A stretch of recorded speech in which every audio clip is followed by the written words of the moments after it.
अभी ऐसा लगता है कि जैसे गुरुदेव साक्षात विराज रहे हों और विराज करके सभी प्रकार की अपने शिष्यों को और अपने भक्तों को अंतरात्मा से आज्ञा दे रहे हों और आज्ञा देने के साथ साथ उनको समर्थवान बना रहे हों और समर्थवान बना करके भगवान की भक्ति उनको प्रदान कर रहे हों, ताकि उनका इस श्लोक में भी कल्याण हो और आगे का जो उनका मार्ग है परलोक का, वह मार्ग भी प्रशस्त हो।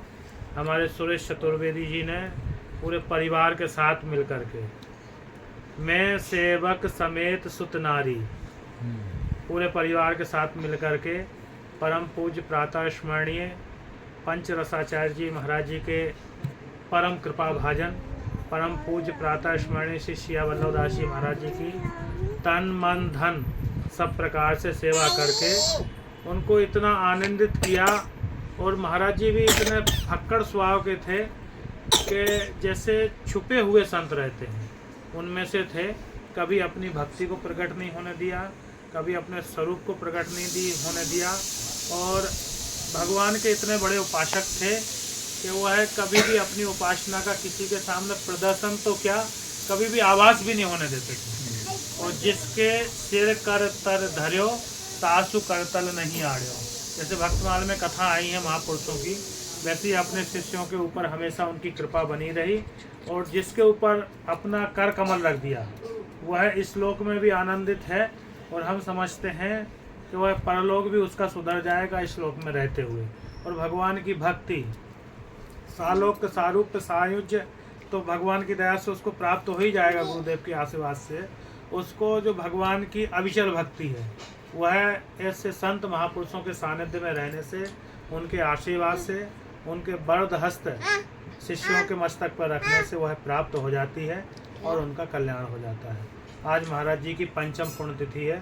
पंचम पुण्यतिथि के अवसर पर हमारे सुरेश चतुर्वेदी जी ने इस गद्दी पर बैठे हुए 5 साल हो गए महाराज जी के बाद में। महाराज जी की गद्दी का सिया वल्लभ पीठ, हर्षण पीठ का भी निर्माण अभी चल रहा है, और वह भी दिव्य भव्य बन करके होगी। भगवान की प्राण प्रतिष्ठा होगी, गौ ब्राह्मण साधु की सेवा होगी, और यहाँ भी संतों को बुला करके संतों का सत्कार। और इस बार तो आनंद रामायण, आध्यात्मिक रामायण का पाठ हुआ, जो अद्भुत है, मूल पाठ हुआ। और हम समझते हैं कि अब ऐसी कथा भी धीरे धीरे उनके एक एक अंश की कथा हो, भगवान के एक एक चरित्र की। और पिछले बार वाल्मीकि रामायण की हुई थी, कथा हुई थी, मूल पाठ हुआ था।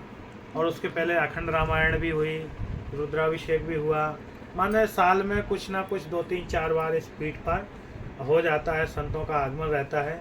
ऐसे ही पूज्य श्री महाराज जी की कृपा आपके ऊपर, आपके पूरे समाज के साथ साथ आपके पूरे भक्तों पर, महाराज जी के भक्तों पर बनी रहे, ताकि उनका भविष्य हमेशा महाराज जी की कृपा से उज्ज्वल बना रहे।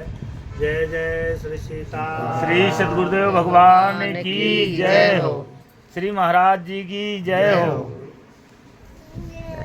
जय जय हो। बहुत अनुग्रह महाराज जी।